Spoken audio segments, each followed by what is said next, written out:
Amen. C'est bien que Dieu vous bénisse.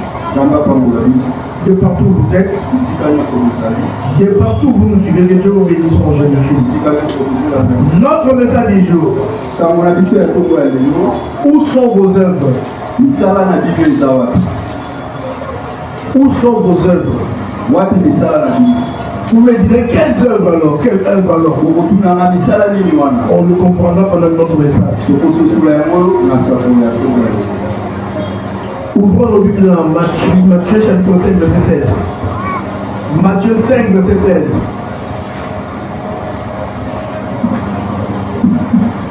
Matthieu 5, 16. Matthieu 5, 16. Verset 16. Je lis la parole de Dieu. Que votre lumière luise ainsi devant les hommes, afin qu'ils voient vos bonnes œuvres et qu'ils glorifient votre Père qui est dans les cieux. Je prends ta lecture. Que votre lumière luise ainsi devant les hommes, afin qu'ils voient vos bonnes œuvres et qu'ils glorifient votre Père qui est dans les cieux. Merci, veuillez vous asseoir. Si pour reprendre notre verset, la Bible dit là-bas, que votre lumière luise devant les hommes, qu'ils voient vos bonnes œuvres. Que les hommes voient vos bonnes œuvres et qu'ils glorifient votre Père Céleste. Donc, par nos bonnes œuvres, notre Père Céleste est glorifié. Et vous, où sont vos bonnes œuvres? Pour que le Père Céleste soit glorifié. Dieu bien-aimé, les bonnes œuvres, ce sont les actions que nous faisons. Ce sont les réalisations. C'est ça les bonnes œuvres. Mais il y a aussi, il ne faut pas oublier, il y a des bonnes et des mauvaises œuvres. Ici, moi je viens vous parler des bonnes œuvres. Pas où sont vos mauvaises œuvres, mais où sont vos bonnes œuvres. Parce qu'il y en a des mauvaises. Bien qu'il y en a 1 Jean chapitre 3. On ira ça plus tard.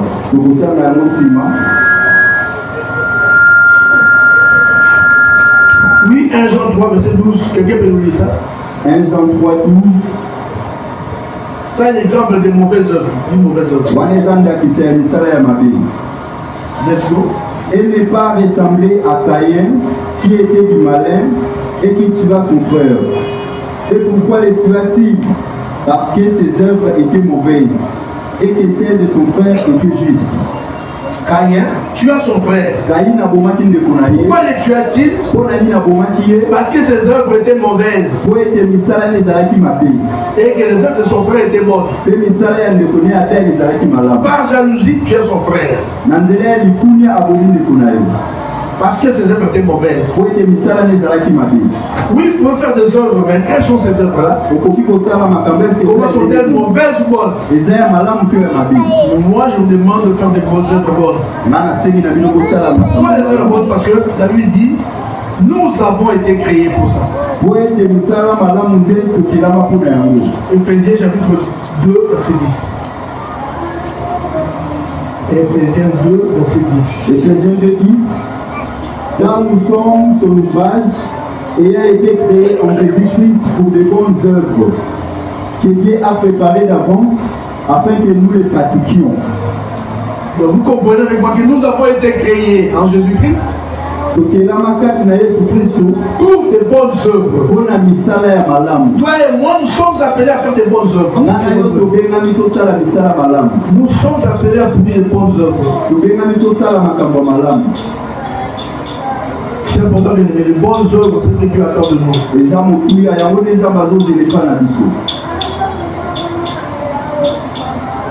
Lisons aussi Hébreux 13, verset 16. Hébreux 13, verset 16. Hébreux 13, 16. Et n'oubliez pas la bienfaisance et la libéralité, car c'est à de tels sacrifices que Dieu prend plaisir. Je prends la lecture. Et n'oubliez pas la bienfaisance et la libéralité, car c'est à de tels sacrifices que Dieu prend plaisir. Donc Dieu prend plaisir aux bonnes œuvres. Il prend plaisir à ça. C'est quoi il disait aux anciens, aux chrétiens, aux croyants de l'époque. Dieu prend plaisir aux bonnes œuvres, à la bienfaisance et à l'hospitalité. Dieu aime ça. Donc Dieu aime les bonnes œuvres. Quand tu fais une bonne œuvre, ça réjouit Dieu. Ça réjouit le cœur de Dieu. Et Dieu trouve son plaisir à ça. C'est ce qu'il aime. Faire souffrir les autres n'est pas de Dieu. Quand tu fais une bonne œuvre, quelqu'un est malade, quelque part, toi tu lui rends visite, tu lui apportes quelque chose. Dieu prend plaisir à ça.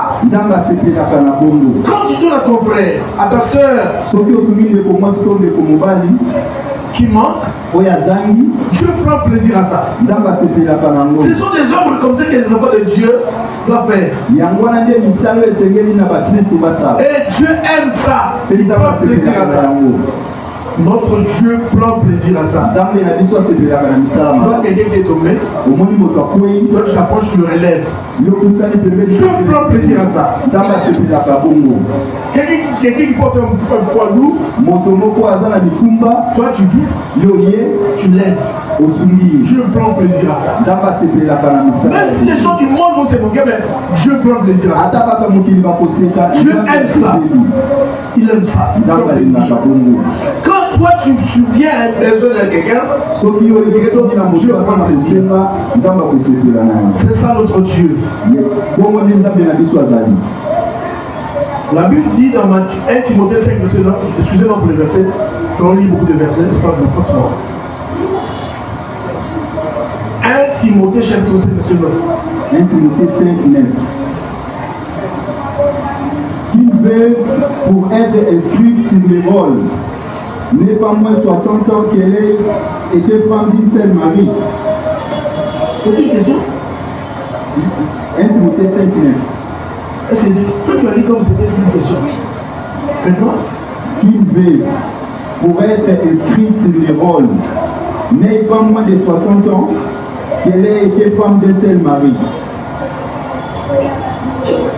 Lis 1 Pierre 4, verset 9. 1 Pierre 4, 9. Exercez l'hospitalité les uns envers les autres sans murmure. Dieu dit exercer l'hospitalité les uns envers les autres. Sans murmure. Dieu prend plaisir à ces choses-là. Tite 3, verset 14. Tite 3, verset 14. Tite 3, 14. Il faut que les nôtres aussi apprennent à pratiquer de bonnes œuvres pour subvenir aux besoins pressants. Ça, c'est Dieu qui le dit par l'apôtre Paul. Il dit, il faut que les nôtres, les chrétiens, les enfants de Dieu, comme tu es là, tu me suis là où tu es, que tu apprennes à pratiquer les bonnes œuvres. C'est une recommandation. Il faut que les autres aussi apprennent. Donc, pour comparer ce qu'il a bâti, peut-être d'autres personnes, pharisiens, c'est pas qui. Il dit les nôtres doivent apprendre à faire des bonnes œuvres. Toi, tu dois apprendre à faire des bonnes œuvres. Là, Dieu prend plaisir à ça. On peut avoir 1000 paroles, 10 000 mots, 1000 paroles. Quand il n'y a pas de œuvres qui suivent, c'est pas important. Dieu prend plaisir aux œuvres. Oui, bien sûr, je sais que certaines personnes, les malades, certains malades diront, oh, nous ne sommes pas sauvés par les œuvres. Oh, nous ne sommes pas sauvés par les œuvres. Ils ont raison, parce que nous ne sommes pas sauvés par ça, bien sûr. Parce qu'il y a plusieurs sortes d'œuvres. Il y en a plusieurs. Il y a les œuvres de la loi. Mais remarquez ici, nous ne parlons pas des œuvres de la loi. Les œuvres de la loi existent. Romains 3, verset 1. Let's go. Romains 3, 20. Let's go. Disons. Car nul ne sera justifié devant lui par les œuvres de la loi, puisque c'est par la loi que vient la connaissance du péché. Donc nul ne sera justifié devant Dieu par les œuvres de la loi. La loi de Moïse avait ses œuvres. Dans leur cérémonie. Vous devez offrir autant d'animaux. Il faut faire cela. Ça c'est du passé parce que Jésus-Christ a accompli tout ça. Jésus a accompli tout ça. Nous ne sommes plus dans ces choses-là. Ce n'est pas par les œuvres de la loi que nous sommes sauvés. Mais nous sommes sauvés par la grâce au moyen de la foi. Or, la foi, la Bible dit la foi sans œuvre est morte. Vous ne le savez pas, vous le savez. Nous prenons le livre de Jacques, chapitre 2, surtout. Vous voyez ça? Vous verrez ça, chapitre 2. Jacques 2.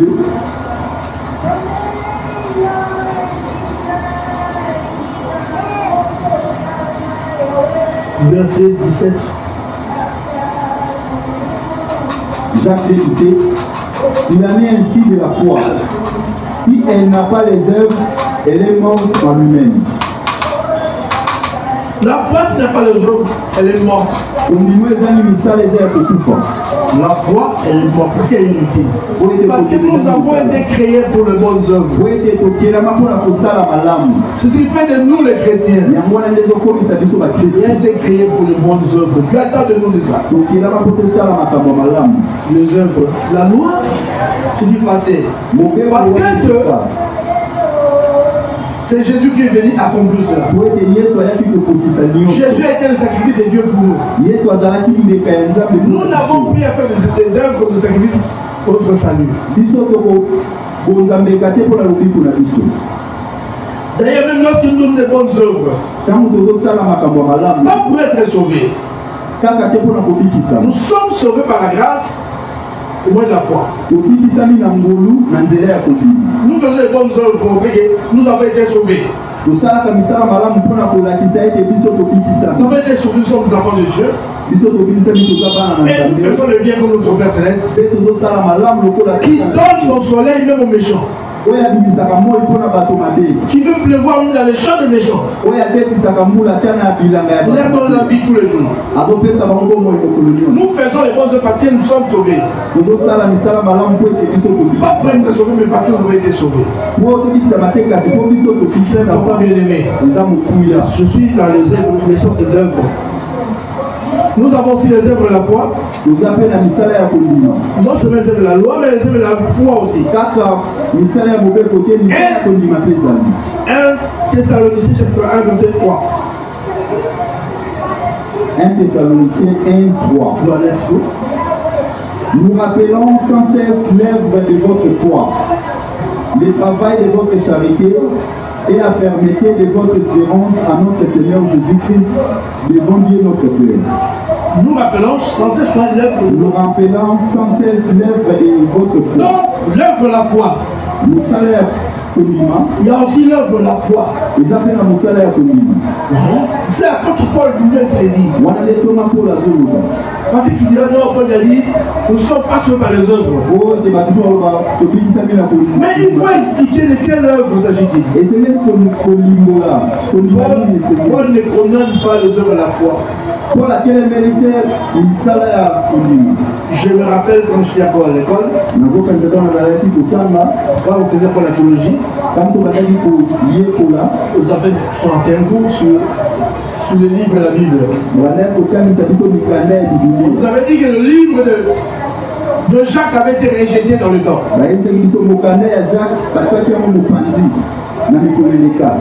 Lorsqu'on cherchait à regrouper les livres sacrés,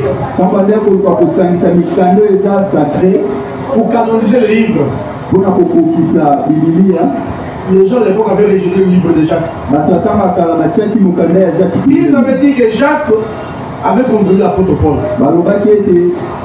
Jacques a comme quoi Jacques disait, on avait dit que la loi, nous ne sommes pas sauvés par la loi.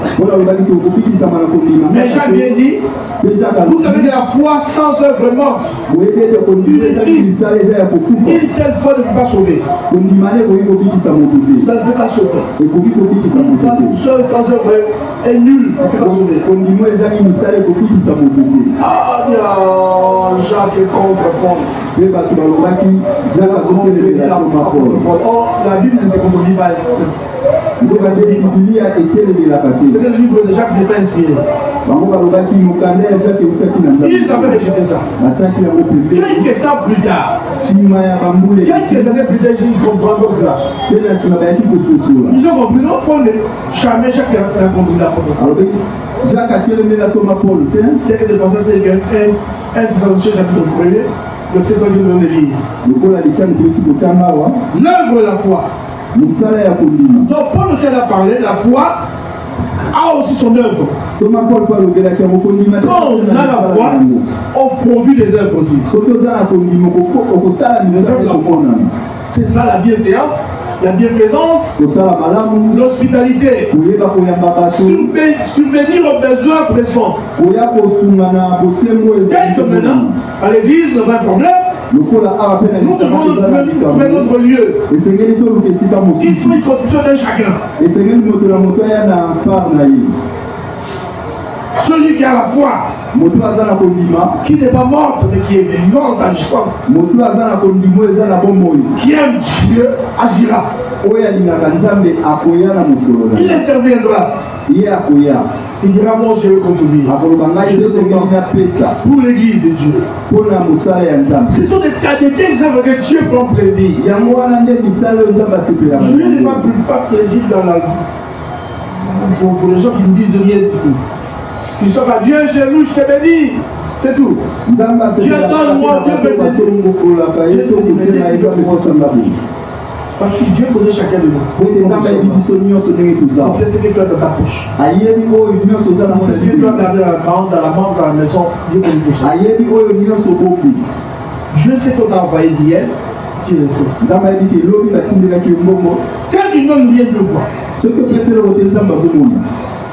Dieu veut les bonnes œuvres. Oui, les bonnes œuvres. Les œuvres de la foi, les œuvres de...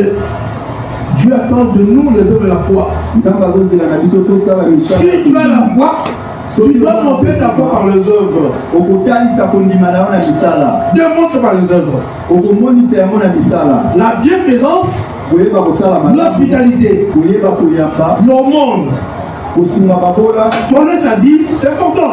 C'est la preuve que tu as la foi. Vous savez quand quelqu'un n'arrive pas à donner même sa vie à l'église, vous savez ce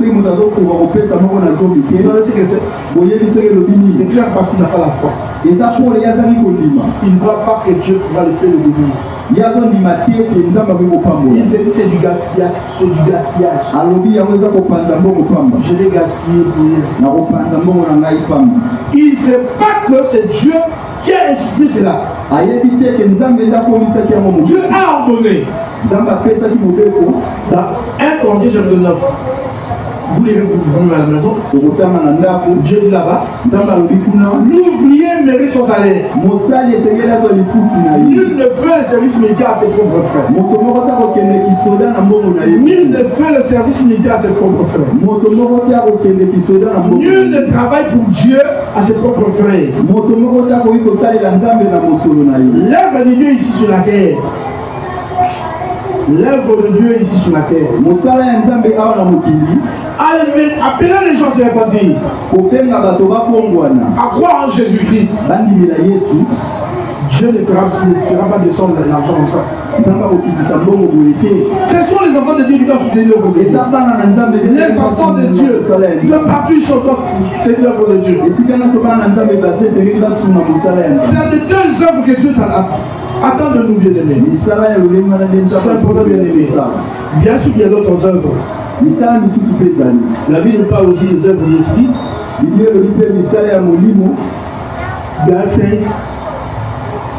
Verset 22. Galates 5, 22. Le petit souffle. Galates 5, 22. Mais les fruits de l'esprit, c'est l'amour, la joie, la paix, la patience, la bonté, la bénignité, la fidélité, la douceur, la tempérance. Voilà, ça c'est le fruit de l'esprit. C'est les œuvres de l'esprit. Quand quelqu'un a l'esprit de Dieu en lui, il manifeste, ça se manifeste. Quand quelqu'un est sauvé, il y a des œuvres qui prouvent qu'il a la foi. Il donne à Dieu parce qu'il a la foi. Il soutient les faits parce qu'il a la foi.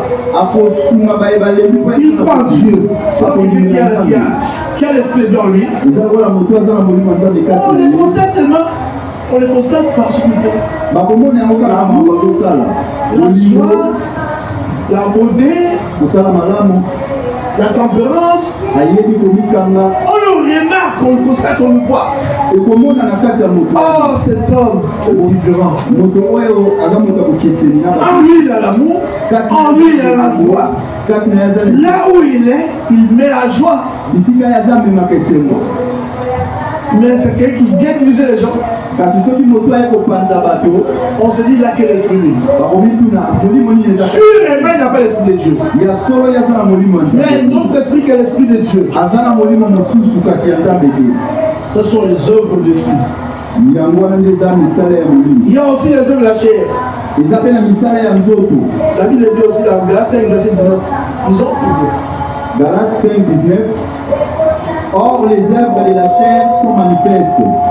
Ce sont l'impudicité, l'impureté, la dissolution, l'idolâtrie, la magie, les inimitiés, les querelles, les jalousies, les animosités, les disputes, les divisions, les sectes, l'envie, l'ivrognerie, l'excès des tables. Tout ça, ce sont les œuvres de la chair. Quand ça se manifeste, on commence à se lâcher. L'ivrognerie. Il s'enivre. Qu'est-ce qu'il y a? Ce sont les œuvres de la chair. Les animosités. Parce qu'il y a des gens, quand ils se fâchent, c'est ma collègue de comme un animal. Il n'écoute personne. On comprend que nous sommes des œuvres de la chair.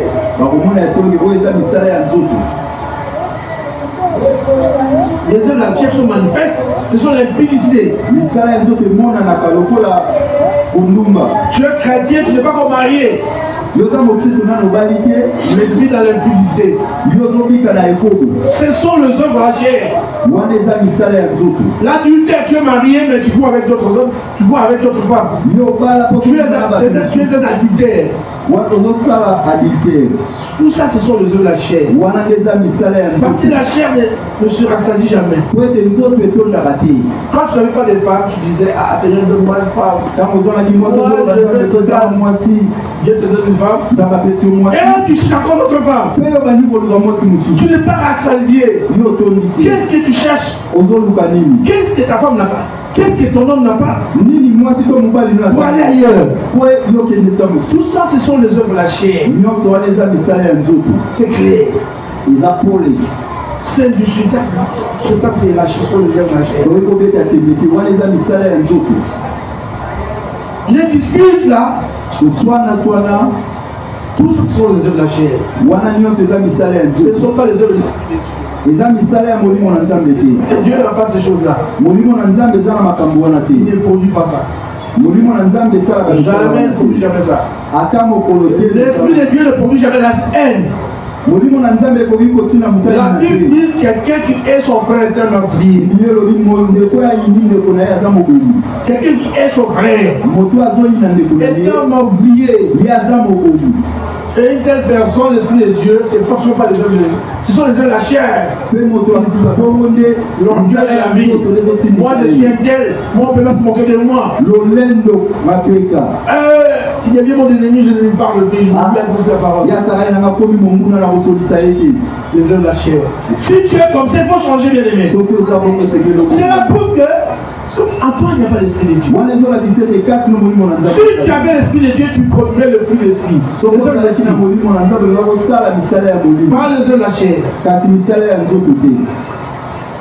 Les œuvs de l'esprit, c'est la joie. La coupée. Ce qui sont les œuvres de l'esprit. Oui, bien aimé le Seigneur.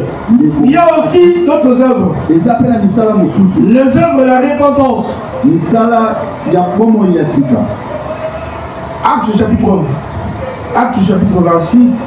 Acte chapitre 26, verset 20. Acte 26, 20. Acte 26, verset 20. À ceux de Damas d'abord, puis à Jérusalem, dans toute la Judée et chez les païens, j'ai prêché la repentance et la conversion à Dieu, avec la pratique d'œuvres dignes de la repentance. Oh, la pratique d'œuvres dignes de la repentance. C'est l'apôtre Paul qui dit. Dis-moi, Paul, j'ai prêché la parole de Dieu. J'ai prêché la repentance. C'est bien douloureux aujourd'hui. Bon, aujourd'hui, on n'en parle plus. Et je crois prochainement qu'on en parle. On reviendra à ça, ces choses-là. Beaucoup d'églises n'en parlent plus, on ne parle plus de la repentance. Je vais vous dire, peut-être vous choquer, il y a certaines personnes qui ne savent pas ce que c'est la repentance. Certains pasteurs ne savent pas ce que c'est la repentance. La repentance, c'est quoi? Il va t'attendre. La conversion, c'est quoi? La nouvelle naissance, c'est quoi? Il ne sait pas. Mais il y a des choses importantes dans la vie chrétienne. C'est ça la base de la foi chrétienne. On commence par là. On dit, moi j'ai prêché la repentance. J'ai prêché la repentance, métanoïa. Qui signifie changement de mentalité, de cœur. Changer de cœur. Changer de mentalité, d'intention, c'est ça la repentance. Mais il dit, la repentance ne s'arrête pas seulement cela. Il faut produire des œuvres. Digne de la repentance.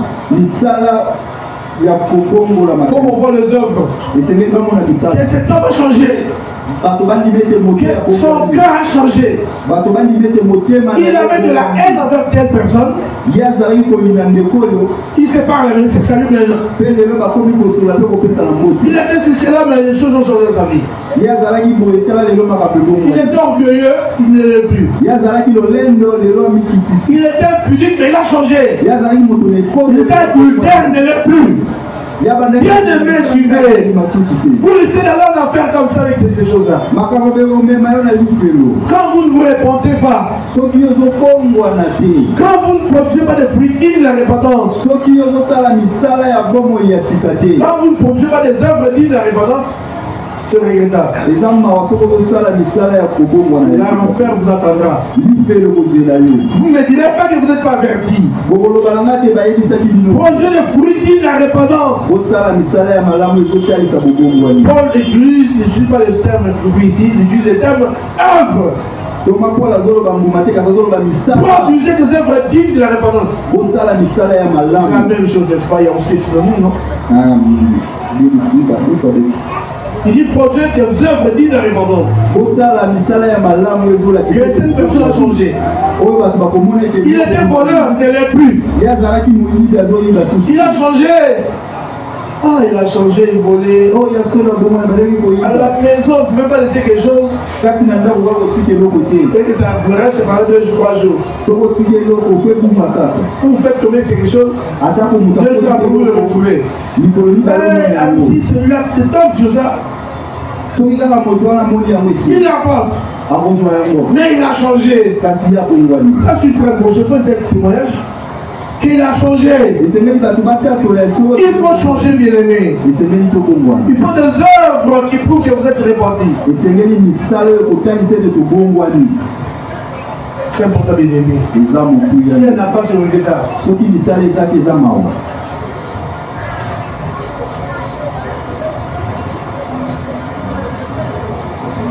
Oui, il y a beaucoup de choses à dire. Je crois que nous devons nous arrêter quand même aussi. Matthieu 7, 23, 22 à 23, les enfants. Matthieu 7, 22, 23. C'était un verset que vous connaissez bien. Let's go. Plusieurs me diront en ce jour-là, Seigneur, Seigneur, n'avons-nous pas prophétisé par ton nom? N'avons-nous pas chassé les démons par ton nom? Et n'avons-nous pas fait beaucoup de miracles par ton nom? Alors je leur dirai ouvertement, je ne vous ai jamais connu, retirez-vous de moi, vous qui commettez l'iniquité. Vous me direz pourquoi si vous avez donné ce verset, papa, pasteur. Mais c'est la raison que je l'ai. Pour prouver que le peuple, quand la Bible nous recommande de faire des bonnes œuvres, ne croyez surtout pas que les bonnes œuvres vont vous sauver. Bonnes œuvres ne vous sauvent pas. Mais vous le faites pour prouver votre foi. Que vous êtes déjà sauvé. Quelqu'un qui prêche la parole de Dieu. La Bible dit en ce jour-là, le dernier jour, beaucoup viendront au Seigneur Jésus-Christ. Et dit mon Seigneur, moi je vais prophétiser par ton nom. Un grand prophète. J'avais une grande église. De plus de 10 000 personnes, mon Dieu. Mais comment tu dis que je n'entrerai pas? Il croyait que cette bonne œuvre-là, il peut lui faire entrer. C'est une bonne œuvre, oui, bien sûr. Mais votre salut n'est pas par les bonnes œuvres. Vous faites des bonnes œuvres parce que vous êtes sauvés. Vous avez été créés pour les bonnes œuvres. C'est pour le nom que je suis sauvé, c'est pas pour les bonnes œuvres. Ne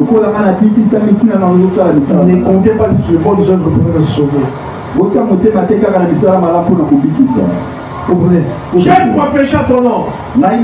Seigneur, moi je faisais des miracles.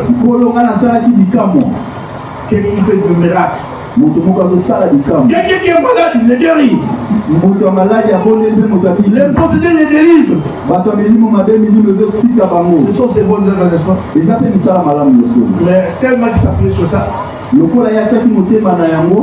ignoraient ce qui est plus important. C'était quoi se repentir? Abandonner les mauvaises choses. Donner son cœur à Dieu. Seigneur, moi j'étais un grand prophète. Seigneur, moi j'étais un grand enseignant. Seigneur, moi j'étais ceci, cela. Moi j'ai balayé l'église. J'ai chanté pour toi, Seigneur. C'est une bonne chose. Mais c'est une bonne chose que nous pratiquons. Ce n'est pas pour le salut. Ce sont les bénéfices que nous aurons. C'est pour les bénédictions que nous aurons. Mais nous n'appelons pas le roi de Dieu pour ça.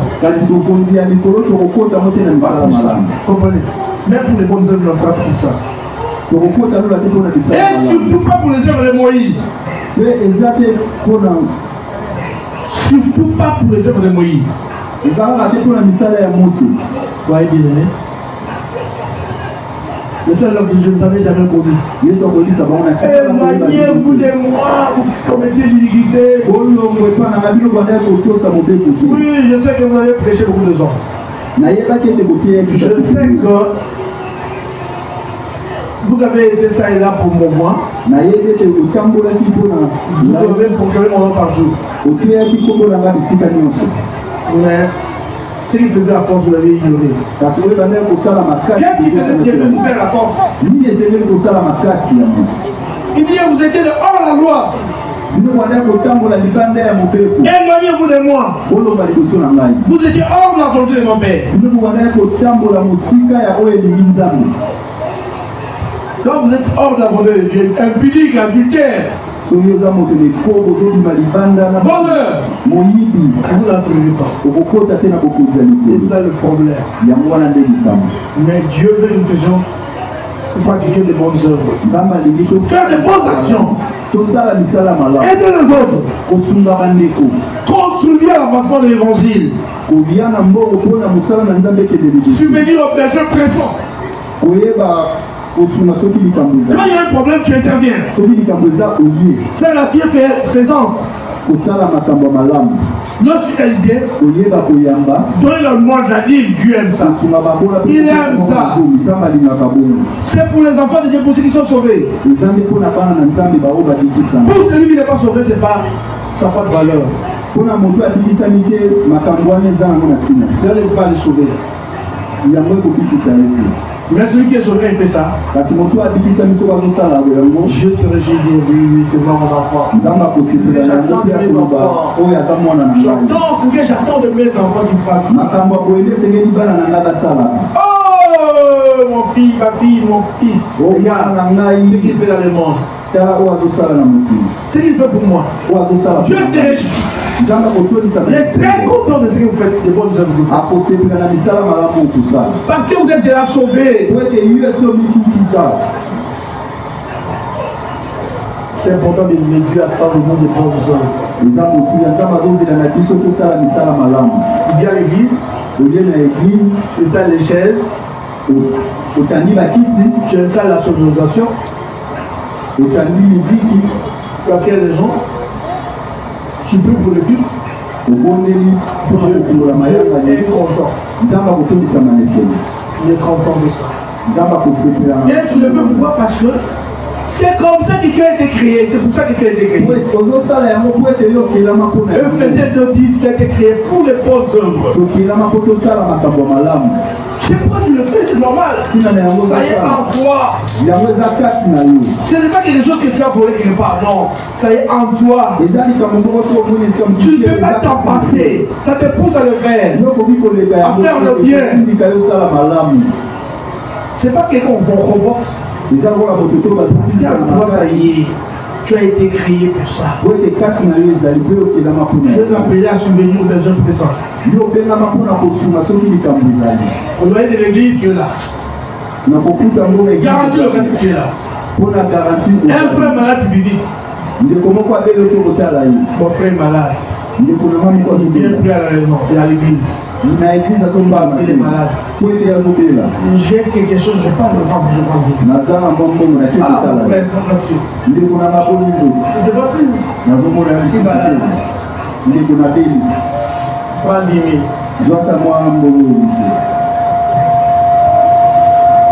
La dira merci, mon Dieu. Merci, mon Dieu, parce que ta fille m'a donné 10 000. C'est très important. Dieu se réjouit de tes actes. C'est ce que tu attends de nous. Nous qui sommes sauvés, c'est ce que tu attends de nous.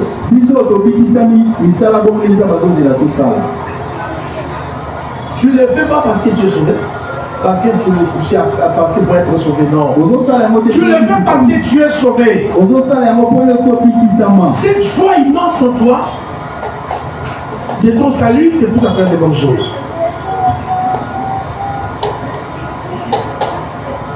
C'est comme quelqu'un qui a réussi aux examens d'État. Il devient joyeux, il salue tout le monde en cours de route. Parce qu'il a terminé ses études, il est docteur. Comme mon fils là, docteur. Il va le docteur. Qui Il est content. Il va saluer tout le monde. Le jour de la conversion, il va saluer tout le monde. Très content. C'est la seule peut les distribuer parce qu'il est très content. Quand tu es sauvé, ça te pousse à faire de bonnes actions. Après votre vie, vous le verrez avec joie. Mais quand tu n'es pas sauvé, tu te dis, moi donnerais-je l'idée. Beaucoup de gens ne donnent pas la vie parce qu'ils ne sont pas sauvés. Ils n'ont pas cette joie en eux.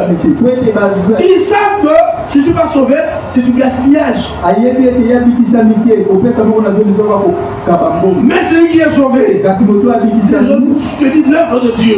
Je soutiens le travail de mon Dieu qui s'aide de l'avant. Que le serviteur de Dieu ait du courage à annoncer davantage la parole de Dieu. Parce qu'avec ce que j'ai donné, il peut acheter des livres pour enrichir ses messages. Je vais vous dire une chose bien aimée. Comme nous prêchons ici, il faut faire de recherche. Nous ne venons pas blaguer. Nous ne produisons pas les choses, nous ne produisons pas les choses. Nous achetons des livres. Si vous allez chez moi, vous allez trouver des livres. On vieillit. Parce qu'il y a déjà chez 1982. Aujourd'hui. Or, je dois renouveler, je ne sais pas renouveler. Parce qu'il y a pas enfant de Dieu, je ne sais pas le actuellement là, la connaissance a augmenté. Il y a plusieurs livres qui n'avaient pas dans le temps. Aujourd'hui, il y a des traditions. Il y a par exemple plusieurs sortes de dictionnaires bibliques. La dictionnaire est la Bible. Hébreu grec, français grec, hébreu grec, il y en a. Grec, français grec. Quand un prédicateur n'a pas tout ça, il est limité. Il est comme quelqu'un qui nage à la surface. Quelqu'un qui a ces choses-là, c'est une personne qui nage mais en profondeur. Qui n'a pas nagé en profondeur, elle est en profondeur. Et toi qui es sauvé, tu es appelé à soutenir l'œuvre de Dieu. Et Dieu prend plaisir à ça. Tout ce que le diable fera, toi tu diras. La même chose sera sur toi aussi. Parce que c'est grâce à toi, parti, que ce prédicateur-là, moi je me rappelle un jour. Un pasteur, il avait témoigné ici, à cette église ici. Peut-être pendant qu'on n'était pas ici au Caire. Vous étiez là hier, c'est témoin. Un jour, j'avais invité votre pasteur à Bandar. J'étais à Bandar dans l'église qui dirigeait.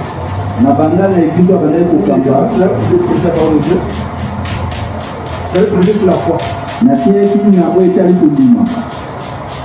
Sur la parole de Dieu. Je démontrais de la mot parole. Je fais un droit de Rem et Logos. Moi j'ai prêché, moi je n'étais pas cool. Mais lui, le pasteur, il était parti en Angola. En Angola, il est allé prêcher le même message. Moi, je n'étais pas là. Moi, je t'ai dit, mais je suis venu parce que c'est pas mon message qui est là, ça. Il dit, je confesse. C'est ce qu'il avait dit. J'ai prêché en Angola là. Il dit, je démontre aux gens. Et mon parole, il y a Logos et Rema. Rema veut dire quoi? Parole veut dire quoi? Logos veut dire quoi? La vie des gens l'avait sur le point de venir en Angola là-bas. Grâce à ce message-là. Il avait témoigné à l'église. Il faut soutenir l'œuvre de Dieu. Soutiens l'œuvre de Dieu. C'est important. Si vous êtes sauvé, vous devez soutenir l'œuvre de Dieu. C'est quelqu'un qui ne sait pas donné à Dieu,